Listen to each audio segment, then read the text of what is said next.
A lot of entrepreneurs are struggling to get their feet off the ground.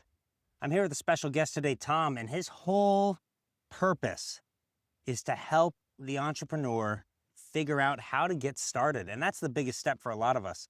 Tom, why don't you tell us a little bit about yourself and what you do? Yeah. So right now I invest and advise business owners, but it wasn't always that way. Quick backstory, when I started out in college, I was going for computer science.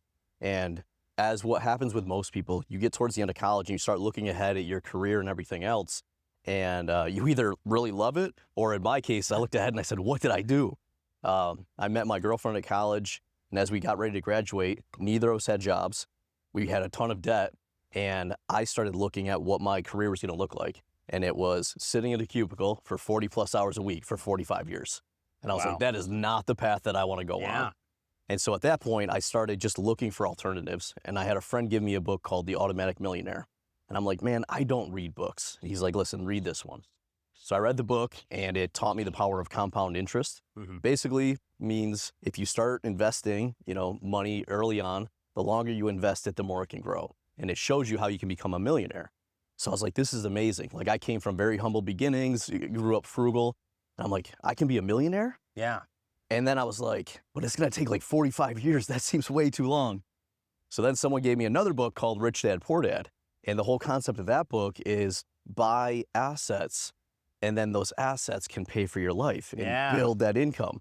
So I was like, well, if I take this like automatic millionaire with this rich dad concept and put it together, I bet I can do it sooner than 45 years. Definitely. And so at that point I said, girlfriend, who she's now my wife, I said, we're going to retire by 35. And she's like, what are you talking about? We have all this debt. We don't have jobs. Go get a job. Nobody retires by 35. And so we went and got the jobs, but I was committed to like making that happen. That's awesome, man. I found it's kind of a recurring thing. There's some books that are just very influential in people's lives, and Rich Dad, Poor Dad seems to be one that sets a lot of people on that drive and that path to retire earlier, or to start their entrepreneurial journey, or even just starting in real estate, buying assets, things like that. Was there anything in particular that you felt like spearheaded you down the path? Or any pokes or prods in your past that maybe just kind of helped nudge you in the direction of entrepreneurship? Yeah, absolutely. I think we all have something that nudges us there. And for me, in my past, my parents had gotten divorced. At 16, I had my own apartment. I was kind of working 3 jobs to get through school. And so like, I wasn't afraid of work, but I wanted to make sure that the work I was doing, I actually cared about and meant something. Definitely. And especially with my parents getting divorced and, splitting time between their houses, I knew that that wasn't the life that I wanted to create for my family in the future. So my big thing was, how do I create a life that I have control over? And, you ever seen those movies where, the father's like working at the office and like the son has like a game or something like that. The father's trying to get there and they show up and everyone's gone and you miss the game. That was like my biggest fear. So I was like, how do I make sure that I have control of this and I never have to miss something in life because something in my job or career like dictated that? Definitely. You touched on something that I'm really passionate about sharing. A lot of entrepreneurs think that you have to have this unglamorous loser business to make money. And I hate that concept. You talked about building around something you want to do, right? I'm really big on entrepreneurship being a gateway for us to start businesses and work in fields that we're passionate about and that, are fulfilling and give us meaning. But at the same time, what's the purpose of doing that if it's not to make your life better and ensure you make those kids' gains, right? It's a balance of, and I'm not going to say work-life balance, that's not it at all, but it's a balance of being able to facilitate the life you want to have through the entrepreneurship journey. Yeah, well, and I'm glad you mentioned work-life balance, because I want to touch on that for a second. So many people talk about work-life balance, and I think that's the wrong way to look at it. Oh, I agree. And one of the things I found to be so important is it's all about principles and the lenses or beliefs that we have. And so I like to talk about work-life integration. And really what this means is that, you've got some life you want to create, and the goal is to say, how do I build my work that's going to intentionally get me there? Yes. And a really important concept with that is this concept of seasons. And so if we think about seasons in nature, you've got, winter and spring and summer and fall, and that cycle repeats. And in each season, there's going to be certain things that take the forefront and certain things that, kind of set back. Mhm. So when we think about what season we're in life and what season we're in business, that might mean that we're going to spend more time in the business or more time in life. Yeah. Great example. You start the business, you're going to spend more time there because you got to get it off the ground. But like when my daughter was born, I was like, business is still running, but I'm going to spend more time with my family because that's the season I'm in.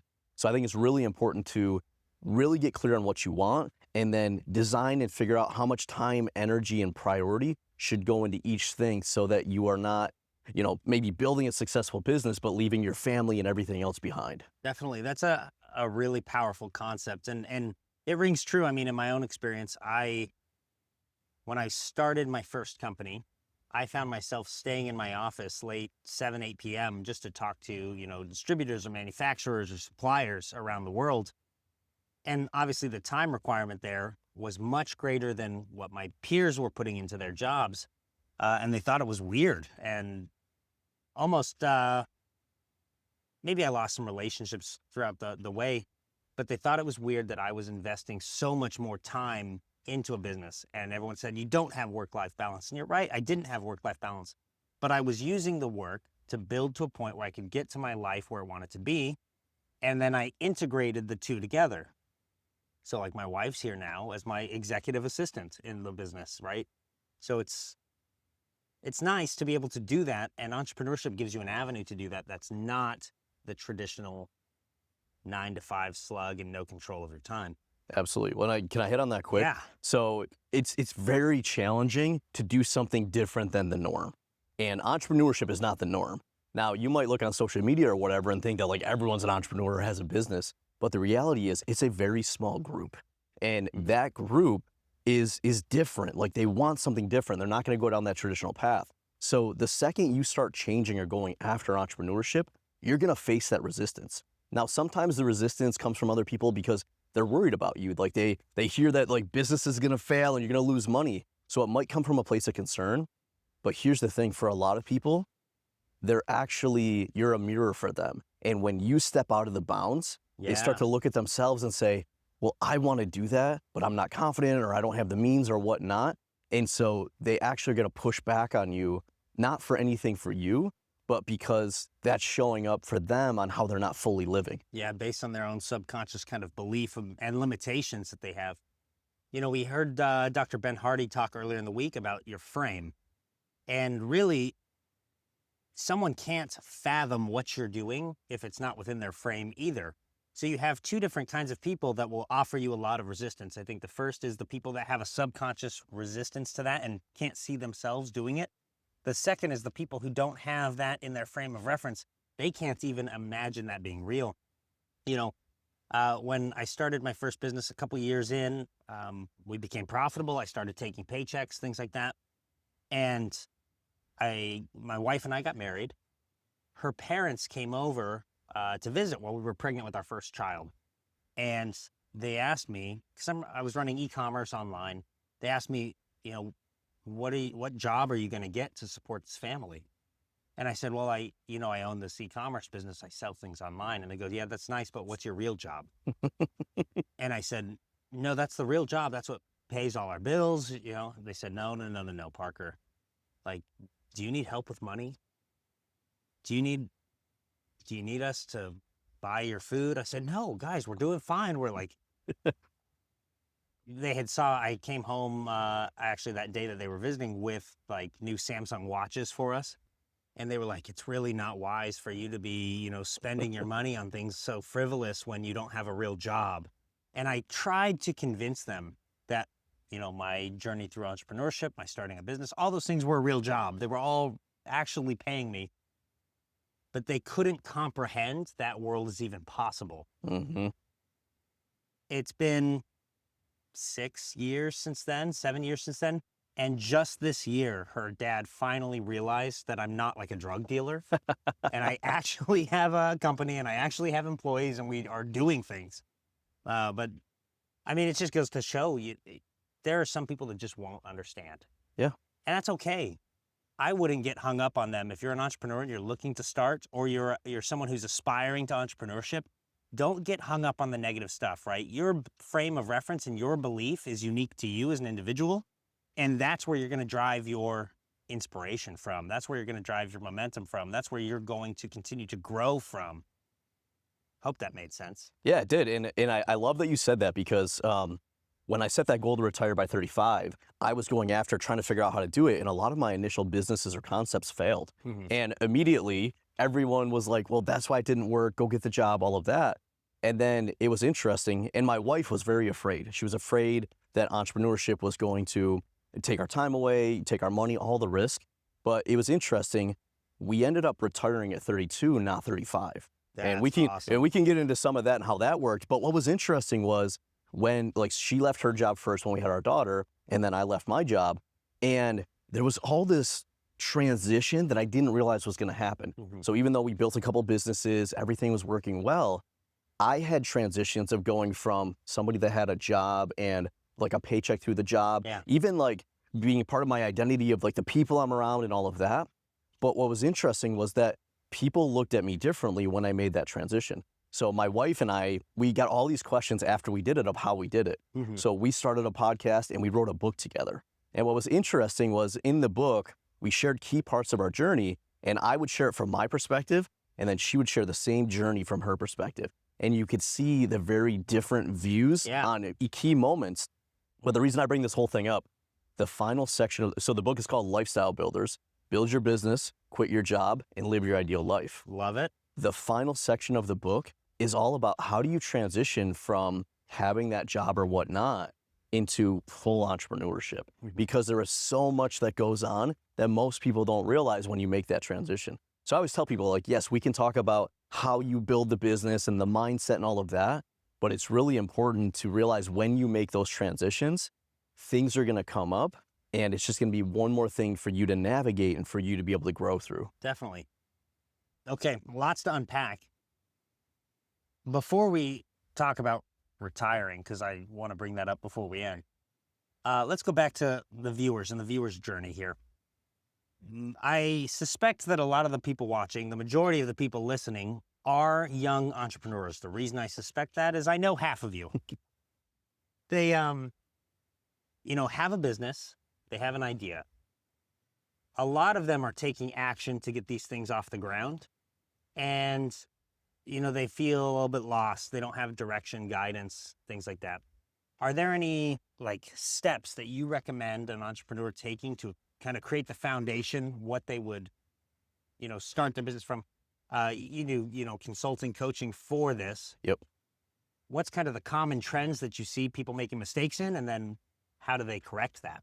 Yeah, there's a couple key things I'd recommend. So first off is just get really clear on why you're doing this, right? And for a lot of people, when I first start talking to them, they'll tell me a dollar number, or they want to retire early, or whatever that is. So that's a good start, but go deeper. Why? Why? Because when things get tough, you got to come back to having a why that's bigger than the challenge in front of you. 100%. Because entrepreneurship is just going to constantly force you to grow and develop. And if you don't have a strong enough drive, it's going to be so easy to stop or shift or go over here. Yeah. So that's the first thing. Well, that's why I use passion as a necessity when you start a business. If you're passionate about what you do, it's easier to overcome those obstacles that get in your way or the roadblocks. It's the same concept. I think. Yeah. Well, and what's interesting about passion, because, there's people that start a business that they're passionate about and they can do well. But I've also seen people that start a business that they're passionate about and they struggle. And, I love passion, but one of the challenges I've seen if people start the business purely on passion is when the passion fades, the business tends to stop. So what I like to tell people to do, get clear on where you're going and why. And then the second part of that is get clear on who you want to serve and who you want to make an impact with. Because a lot of times we struggle when we focus too much on ourselves. So I want to be I'm going here, and here's the path, or at least what I think the path is. I'm going to take the first step, but it's really about who am I serving and why. Definitely. So I never planned to be a coach or a consultant or any of this. My first couple businesses aren't even in this realm. But the reason that I'm so passionate about this now, and I'm glad you talked about retirement, I don't recommend using the word retire. because that's an outdated concept. That is stopping doing this work so that you can sit on a beach or do whatever. That's not what entrepreneurs do. It's really just a transition. Yes, it's a transition or it's a graduation. What am I moving on to next? Yeah, so that's the important thing. It's like, who am I serving? And then when I, kind of take the next step in my journey, what am I moving on to? Because quick story, when I set the goal to retire by 35 and we did it at 32, the first handful of months were amazing. I don't have to go to a job anymore. I'm with my kids and family every day. We've got money, we've got time. But an interesting thing happened. I started to get depressed. And I didn't know why. And I started seeking, advice from people around me. And what was interesting was people were giving me crap. They were like, Tom, what do you have to be depressed about? They're like, you're not working, you're with your family, you've got money, like, you boo, achieve who the do you? things that they say they want to achieve. Yeah, and so that made me feel worse because I'm like, I don't know, you're right, but what's going on? And thankfully I had some good mentors in my life, and they said, well, Tom, you have always been hardworking, you've always been driven, and you love helping people, and you love building businesses. And now that you quote unquote retired, you're not doing any of that. That's it. No wonder you're depressed. And that was when I found early on, most people, when you ask somebody what their goal is, it's usually a money goal for things they can buy, or it's a time goal for experiences they can create. But then you realize that there's two other components that most of us miss.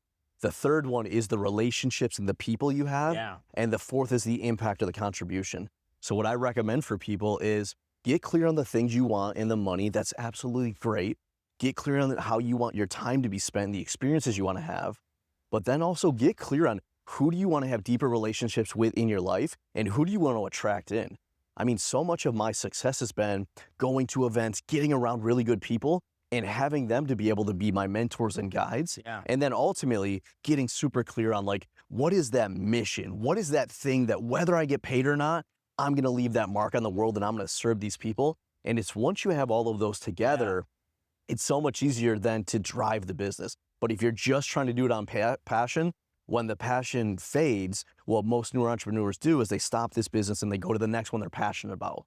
And that passion cycle is going to go up and down. But if you are committed to serving that group and creating that outcome, it doesn't matter what passion feels like. You're going to show up every day to serve. It sounds like that is a concept that strengthens your why into a variety of areas, right? It's not just a why that's personal anymore. It's a why that's community-based. It's a why that's going to not only change your financial position, but, improve the lives of the people around you. I really, really like that. And I think that that's something really valuable for people to pick up on if you didn't. So we kind of talked about who you are and how you got into entrepreneurship. Let's talk a little bit about what your business actually is. Yeah. So my first business the first successful business was real estate investing. And so I tried a bunch of things. I tried stock markets. I tried, a franchise and all these different things. Real estate investing was my first successful one. So I did that for a handful of years. And then I started looking at we had this recession in 07, 08. What if that happens again? So then I started looking at how do I offset that? So I ended up buying a building and I have a wine and liquor store. So that was my second business. But today, most of my time is spent working with entrepreneurs. So we work with entrepreneurs that have an established business and are looking to scale it. And the thing that I found with business owners is that you get started and, you got the grit and you kind of figure things out. But there's a certain point where the business isn't going to outgrow your leadership. And for a lot of us, we've been able to get to step one or maybe step two, and the business gets stuck. So we help business owners when they get to that stage to really come back to that why and make sure it's strong and guiding them, really look at who they get to be and maybe what's blocking them or how they get to level up their leadership, and then make sure they put the strategy and the machine and all the pieces in place so the business can continue to scale, not only for their lifestyle and their life goals, but also to serve more and more people on the impact they want to create. I love that. So I'm a huge believer. I'm a leadership and team development coach as well. You cannot outscale your leadership. 100%. You cannot outscale your team. If you want to have $1 million business, you have to have $1 million team. If you want to have a $10 million business, you need a $10 million team. And those things require your leadership to match that level and exceed it so that you can continue to guide them. Yep. Brilliant. I love this stuff. So I have a lot of clients right now, and I know listeners, they are doing a couple $100,000 a year, still in the solopreneur kind of mindset.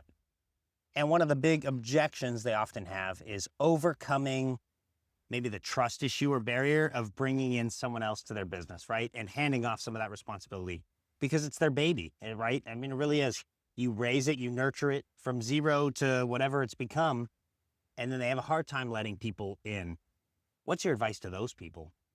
Yeah, well, so there's a couple things. First off, with everything we do, it comes back to taking ownership for that, right? And so what solopreneurs tend to do is and you need to do this at that phase. You start out and you're doing everything. But the thing is, if you're not taking ownership for the growth of the business and realizing that you can't do everything or you can't do everything at scale, that's the first step. So it's like realize that nothing happens to you, everything happens for you. And so for that newer business owner, you can't have the impact you want if you're trying to do everything. You literally don't have that many hours in a day. So what I recommend is get super clear, kind of do an audit. So get super clear on like where your time is being spent. And then with that, we call it the time and energy audit. So look at a typical week and track all the things you do, track how much time you spend. And then there's a couple more categories on each one. First off, what does that do to your energy? Does that give you energy? Is it neutral or does it drain your energy? And then second, how valuable is that task? Is that a very high valuable task, like $1,000 an hour, $10,000 an hour, depending on your business, maybe $100 an hour? Is that a high value task? Is it a medium or is it a low? And then what we want to do is basically say, let's find the things that are low value, drain your energy, and take the most time. Because for all of us, we've got a zone of genius. And you might be spending 5 hours a week in that zone of genius, what you really love doing, what you're really good at and has a high impact. But most of your time is spent in the other areas. So the first hire is really getting the stuff off your plate that you don't want to be doing is low value and drains your energy. And why I like to start there is people usually don't fight me on that. They're like, wait, Tom, you're telling me that I don't have to check my email anymore and spend hours in my inbox. They're like, that'd be great. And I'm like, okay, so let's start there. Yeah. And then with that, it's not about just like bringing someone in and say, hey, go do this. It's about having them shadow you and setting expectations, having them basically watch you, and then you watch them until you develop trust and understand that they're going to do it. And then you can kind of step away. But the key part is then verifying, right? So I'm going to show you how to do it, make sure you get it. I'm going to have you do it and watch. And once I have enough trust, now you can go do it, but I'm going to have verification systems that come back in. So now I know it's getting done. And then once you do that a couple of times, then you just go back and repeat the process. What are the next things to get off my plate? Who can I bring in to do it? And then what systems or training do they need to be able to take that off my plate? I love this. So I draw on my military experiences to create my leadership practices. Something that we say often is trust but verify. Yes. I'm going to trust you to complete the task. I'm going to verify that it's done. Yep. With that concept, you mentioned setting the expectation on the front and the verification on the back end. So something that I try to share with people often is, and this is something you can plug into a business immediately and start getting wins with. In the military, we start every operation with a mission brief. You're going to sit down, you're going to detail what the mission is. What does winning look like? The end state. Where do you want to get to? That's so key. And how are you going to do it? Okay. After that, you let your people go execute. You don't need to micromanage the execution. When they're complete or the time is up or whatever, you come back and you're going to reassess in a after action report. Yep. What happened? What was supposed to happen? What actually happened? How can we get better? That kind of thing. And if you get in that cycle of setting the expectation and then verifying, you're in a process, a system of continuous improvement. Yes. And when you make that a habit in your business starts to continuously improve because there's no other option, right? The things that you're applying your time and energy to are the things that you're going to get better at. And if you're applying mental energy to learn a process or to think about how you're going to improve it, you're always going to get better at it. I love that. I absolutely love that. Okay. Do you mind if we ask strategy real quick? Absolutely. So for the entrepreneurs that are listening right now, or the business owners, the executives who are interested in reaching maybe your level of success, right? They still have the goal in their mind of retiring, even though it's a transition. It's a transition. Early or younger than, 55, 60, right? Maybe that more traditional age. For you, what did the strategy to get there look like, if you don't mind sharing? Yeah. Well, and I think one of the most important things when we think about strategy is this question I asked myself when I opened my second business. So just for context, at that point, I was still working a full-time job, started as a software developer, got into like project management. So I still had a corporate career and I had all these real estate investments. And then I go and open this wine and liquor store. Now, I don't know if you know, but a store requires hours to be open. Yeah. And when hours are open, somebody has to be there. And well, I still have this full-time job and this real estate and this store. I didn't really think that through. So I asked myself this profound question, and it was, what needs to be true for this to run without me? And that changed the game, and I'll share why. We normally get in and think we're gonna do everything and we just go. And to your point, if we're not like doing that after action report and debriefing and continuously learning, we're just gonna keep doing the same things. So when I asked what needs to be true, it helped me really clarify what the future needed to look like so I could start working towards that. So if we think about success, it's like, first off, what game are we in? What does success look like? What's the mission? Then from there, we say, how do we win? Right? So we're gonna put some numbers on there. That could be a financial number, but like there's a scoreboard. And then we want to bring it back and say, okay, so in order to hit this financial number, what are the key numbers that I can look at every day or week that tell me, am I winning or losing, and what area do I focus on? Yeah. So the first thing is, let's get super clear on the numbers. Just basic example, let's say that you want to do $1 million a year and your customers each pay you $100,000. Well, now we know that we need 10 customers in order to hit that $1 million. And now we can go back and say, okay, so if I need 10 customers, how many do I have to make an offer to get 10? Yeah. Well, let's say that you were able to get 50% of the people you talk to then buy. Well, if I need 10, now I know I need to talk to 20 people to get 10. So that is what we call the value chain. And you get a couple of key numbers in place, and those should guide daily, weekly, monthly actions. So those are the numbers. Once we know what the numbers need to look like, then there's two other questions. One, what actions or jobs need to be done to achieve those numbers? Because we need a system and people or that job to be run. Yeah. And then the third is, who is going to do that job? Who do I need? So at the end of the day, if you've got the numbers you're going after, you've got the jobs to be done to get those numbers, and you've got the people to do it, now the business can run. And my job as the business owner is to say, what is the next bottleneck or thing that we need to focus on?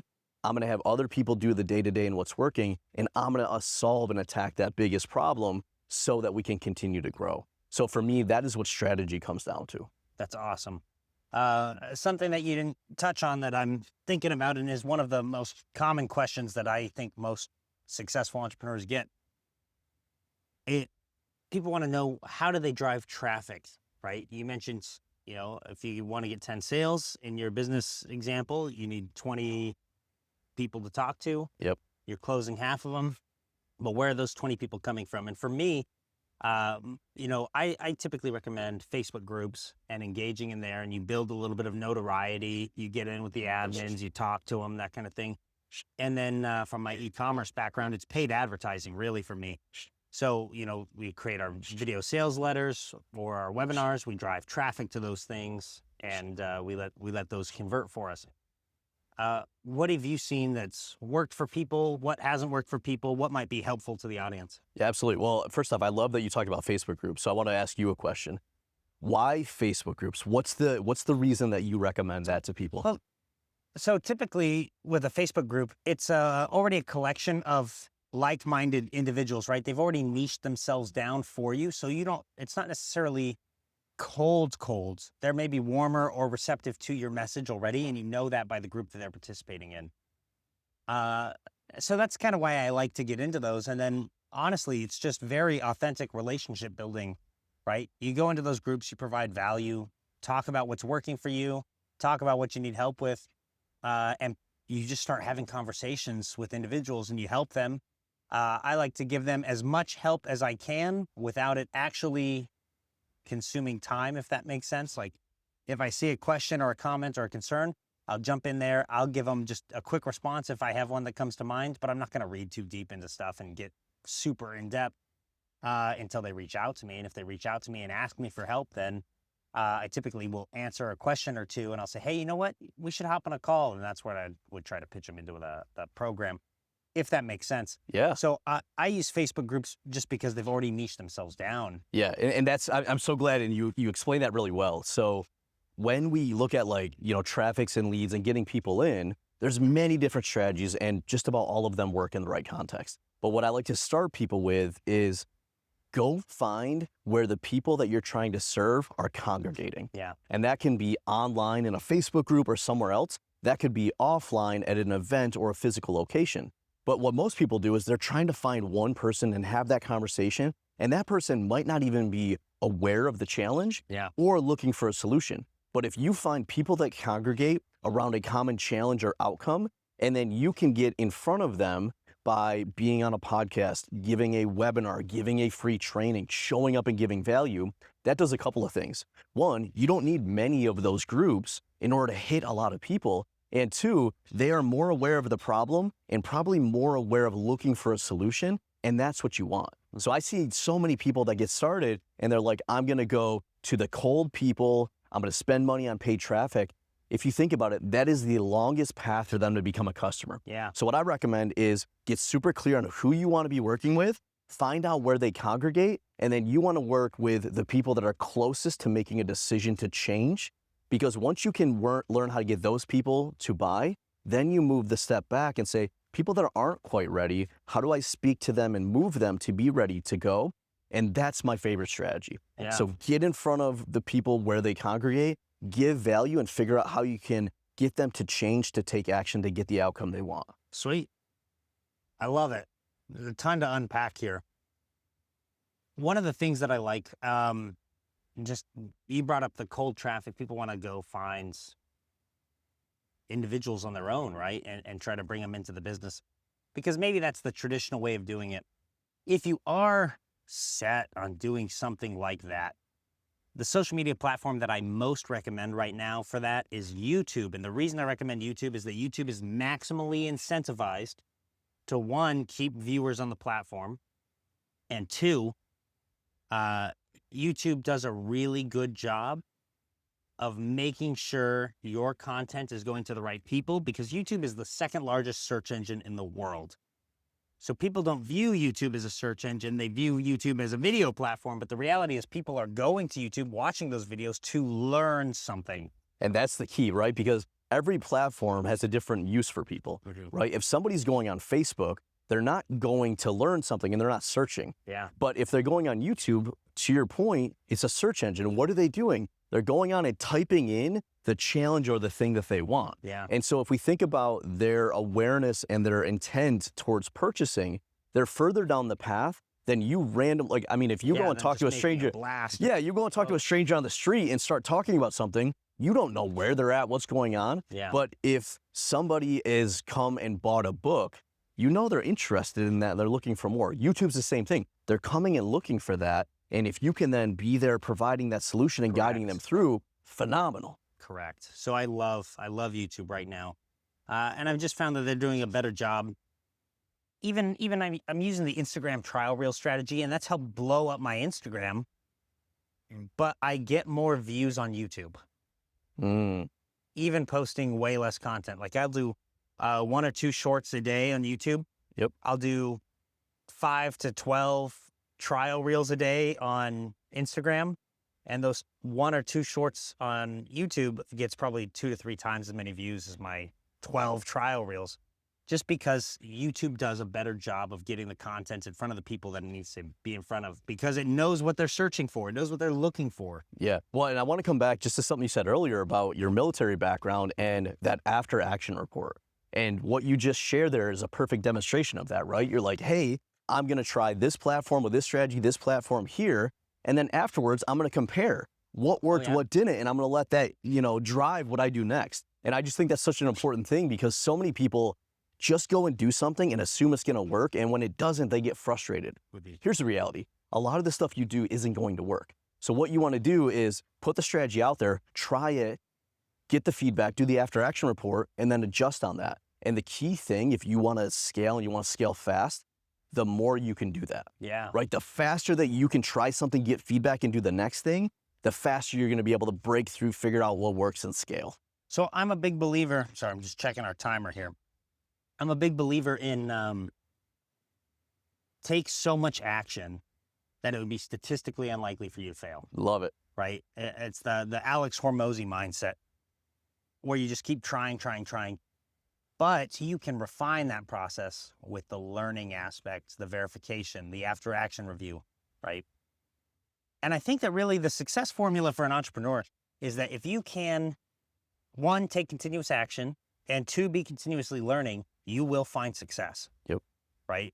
It would be impossible in my mind for you to always be learning new ways of doing things or becoming more efficient and learning how to be better at what you do, and to continuously be taking action to implement those steps and become that and still fail. It just doesn't make any sense. So as long as you're taking action, as long as you're learning, you win. That's the end result for me, at least in my opinion. Okay, we've dove into a lot of stuff here. Can I ask, is there any struggles or obstacles that you or your business are going through right now? Anything that you need help working through, or any value that I can provide you?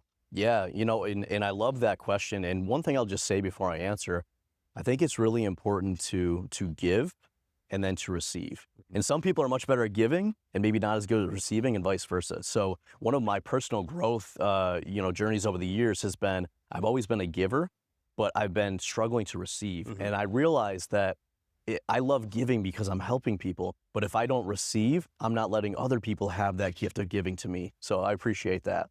What we're going through right now is we've had a lot of success, but there's a lot changing in the world. Sure. At the moment, we've got some political stuff, we've got AI coming. And so what we're currently doing is looking at all of our customers and clients and our own business and saying, the Wayne Gretzky quote of, skate to where the puck is going. That's the big thing we're focusing on now. Where is the puck going over the next couple of years in terms of, hey, what impact is AI going to have? What other stuff is coming up? And then making sure our business is set up to support that. So, the big thing we're looking at, we do coaching, right? And if you look at AI, for example, coaching typically is broken up into two parts. One is the knowledge and skill set, and then one is the transformation and the questioning and the helping that person to grow. So what we've realized and are working through is that the IQ stuff, the skill set and all of that, that's going to be way better with AI, way faster. So what we're doing is reshifting our business model to leverage AI and what it does well.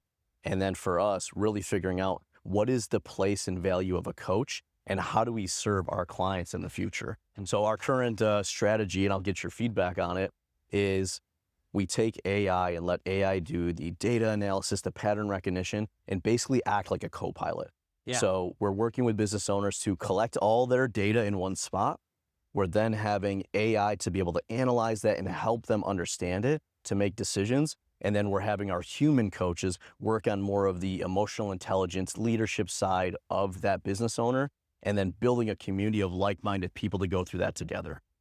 So I think you're just spot on. I'm doing the same thing with AI right now, where I'm letting it do all of my pattern recognition. And that's everything from advertising split tests to what's working in my Facebook posts, my Instagram posts, my YouTube posts, all of that stuff. I just feed it as much information as I can.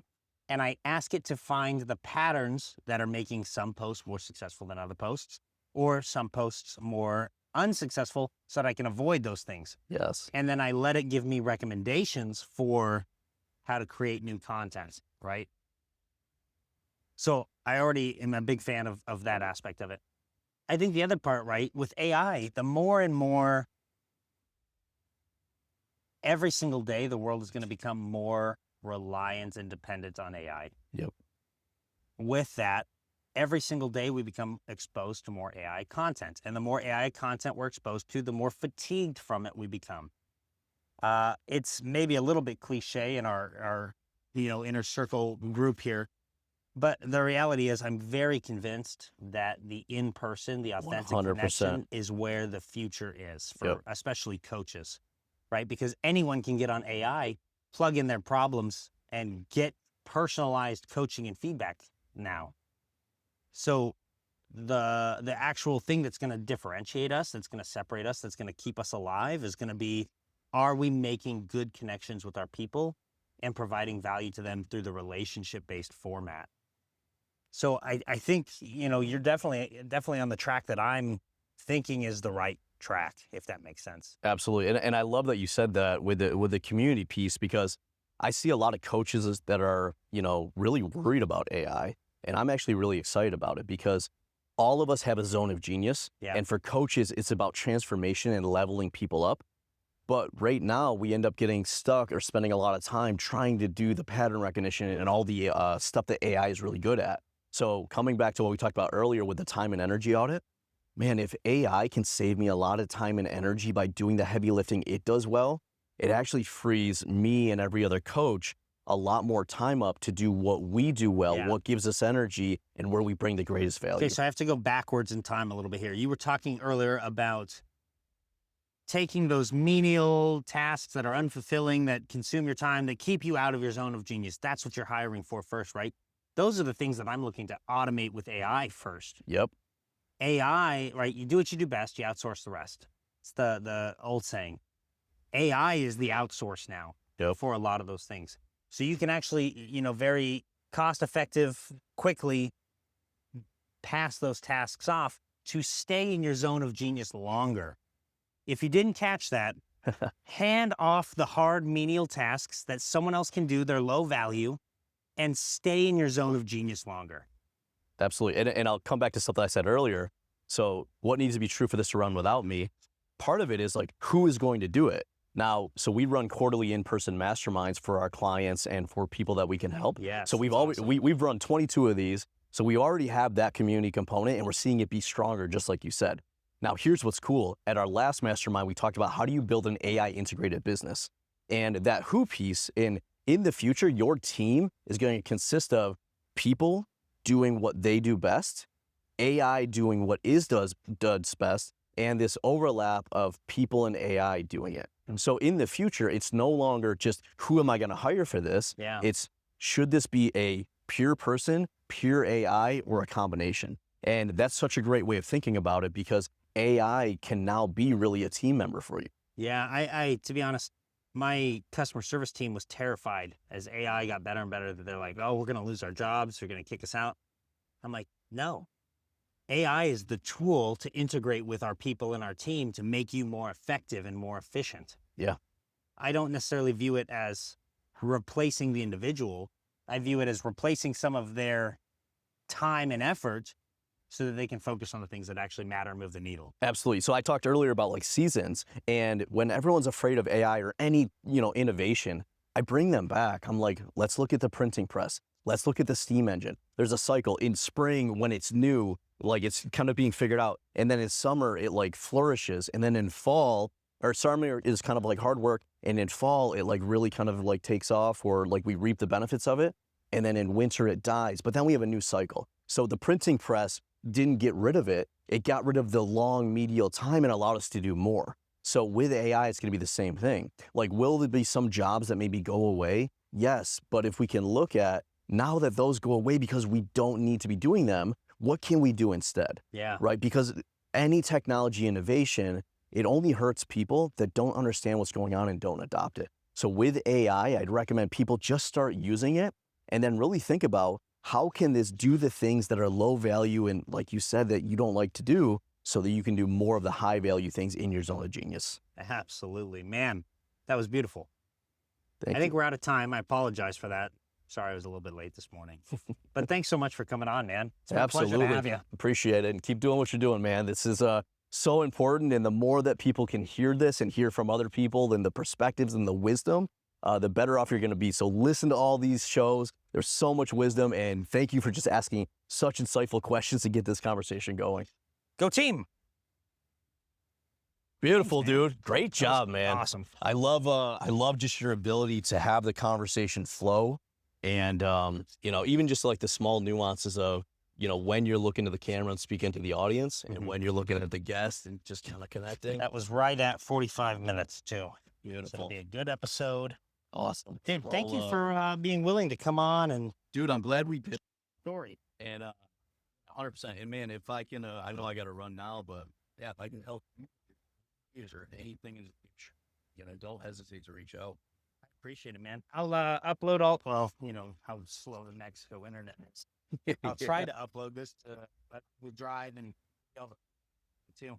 Oh, beautiful. I mean, this is what I've been doing for content creation for a while now. Oh,